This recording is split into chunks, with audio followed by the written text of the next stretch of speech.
It's Wednesday, June 24th. I'm Rob. I'm Will. And this is Political Lunch. Welcome back to The Lunch. We start today with one of the more bizarre political stories in recent memory, the mystery of the missing governor. On Monday afternoon, the Palmetto Scoop first reported that South Carolina Governor Mark Sanford had apparently gone missing.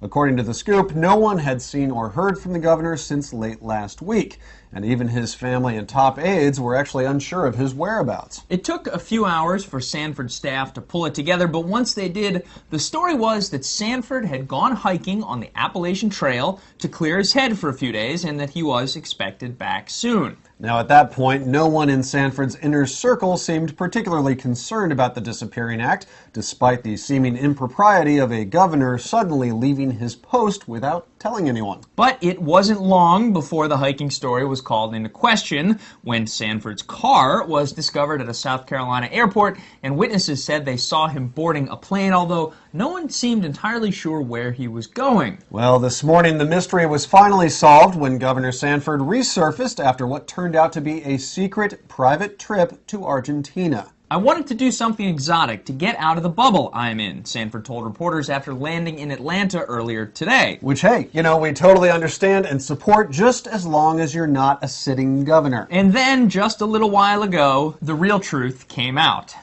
I guess where I'm trying to go with this is that there are moral absolutes, and that God's law indeed is there to protect you from yourself, and there are consequences if you breach that.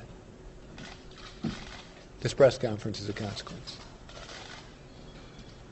And so the bottom line is this. I've been unfaithful to my wife. I developed a relationship with which started as a dear, dear friend from Argentina.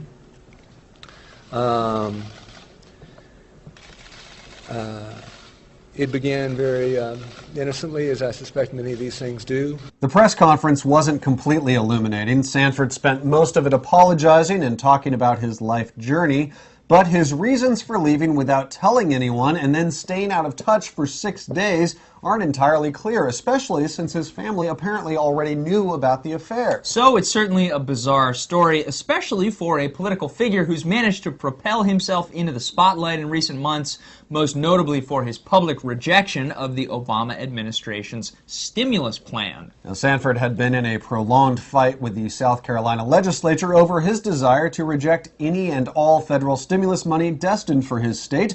Sanford claimed that it would be reckless to accept the money and that it would undermine the state's financial stability. Earlier this month, the state's Supreme Court ruled that South Carolina must accept the federal money, but while Sanford may have lost the battle, in principle he may have won, standing out in a Republican Party clearly yearning for leadership. So if he was preparing himself to be considered a presidential contender in 2012, this disappearing act may have put those plans in jeopardy. Then again, he may just be trying to position himself as some kind of maverick. Yeah. Next up today, more on the White House reaction to the situation in Iran.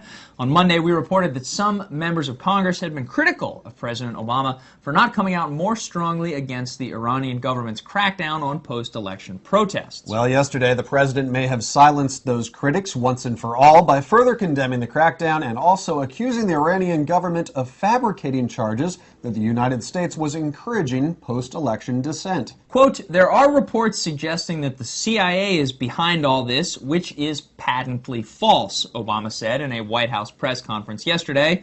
He went on to say, "But it gives you a sense of the narrative that the Iranian government would love to play into." Another interesting moment from that press conference came when President Obama called on a reporter from the Huffington Post to ask a question supposedly posted online by an Iranian in Iran.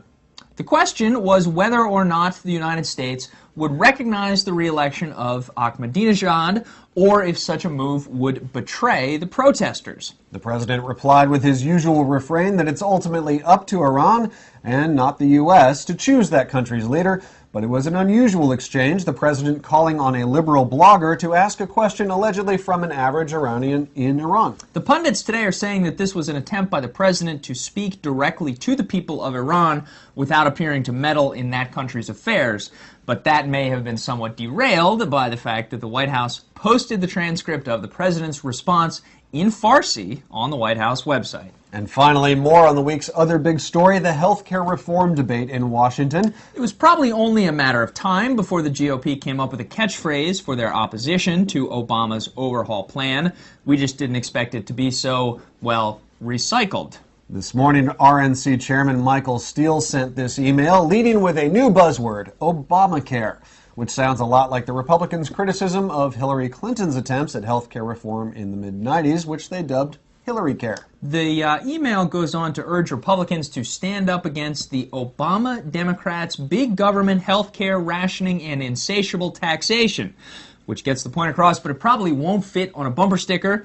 The president, however, does not seem dissuaded. He told ABC's Diane Sawyer that in this debate, the burden should be on those who say we do nothing.